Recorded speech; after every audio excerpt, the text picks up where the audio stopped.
Welcome to my discussion today, which is a continuation of the last video that I posted talking about international politics, but also talking about security in Africa. I looked at, in my last video, I looked at the life and works of Professor Ali Mazrui, and this book was written by a few colleagues a few years ago to celebrate the life of Professor Mazrui, and it's called Perspectives on Culture and Globalization, the Intellectual Legacy of Ali A.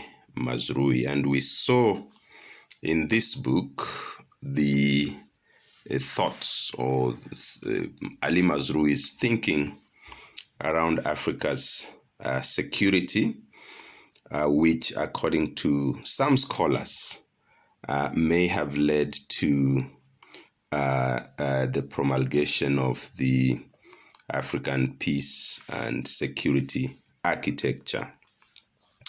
Now, this is extremely important. We said in that last video that Professor Mazrui was the consummate realist.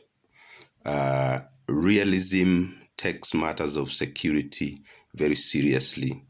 And I did point out that from the realist perspective, any state that cannot guarantee its own security is essentially a vassal state.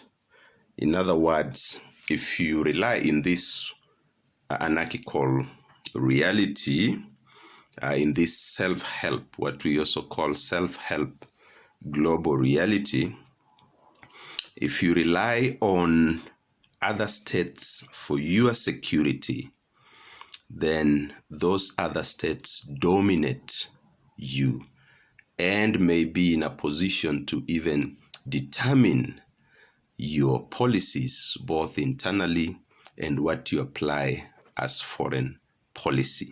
In other words, your sovereignty is compromised, and sovereignty is one of the key pillars of the Westphalian state system.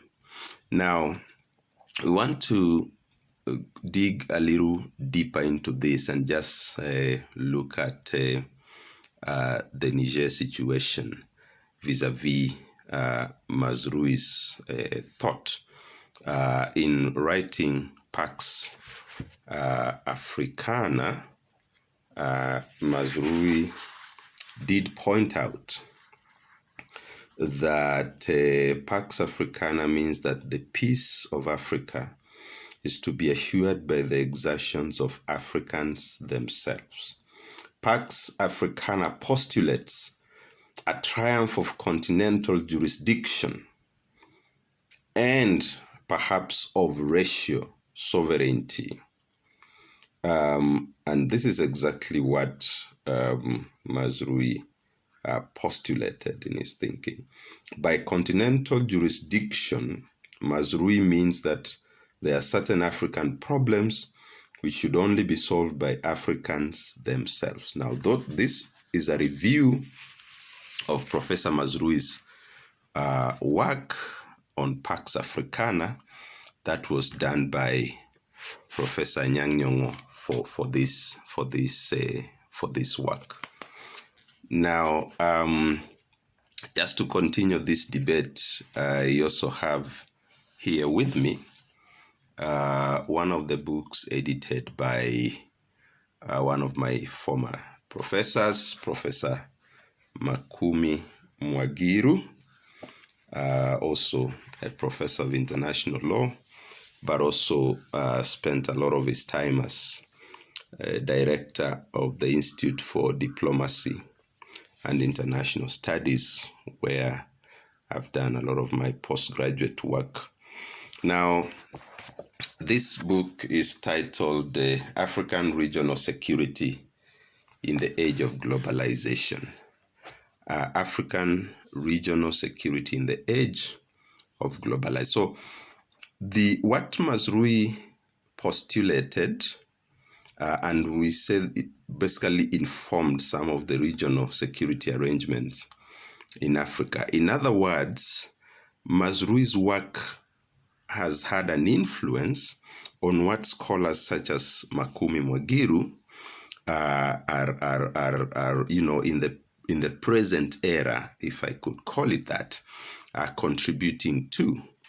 The African peace and security architecture benefited from Mazrui's thoughts. And of course, Mazrui also called for the nuclear armament of Africa so that Africa could secure itself. He said the fact that, the dominance of nuclear weapons by some states amounts to nuclear apartheid. Those are the words that he used. Now, when we look at the situation in Niger, vis-a-vis these postulates, these realist positions on security, and says security is one of the non-negotiable interests of states. Of course, within a regional arrangement, you donate some of your sovereignty to ensure security, and all the security pacts in the world, whether you talk about the former Warsaw Pact, whether you talk about NATO, have been based on that very principle. Of course, there are always states that are dominant within those structures and agreements. So when you look at the Niger situation, the fact that there are so many military bases from different countries, the US, I think even Italy, France, obviously, and so on, already paints a grim picture. So if you are the head of state in Niger, living within this reality, know that you are the head of state of a vassal state. You cannot guarantee your own security. When the coup happened, those who started pushing for intervention are the French, and then of course there have been this big push from ECOWAS, and this has been questioned in terms of whether it is meant to guarantee security for Niger, whether it's supposed to bring back democracy, or whether indeed it is just supposed to guarantee the status quo of what is essentially a vassal state.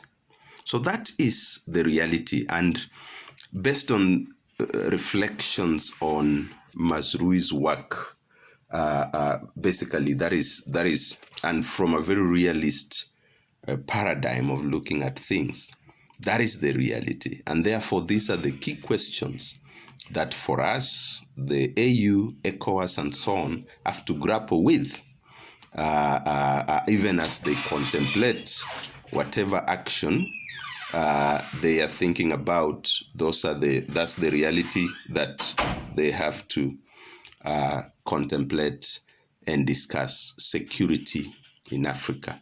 How can it be guaranteed? How can African states stop being essentially vassal states, acting for the interests of other states?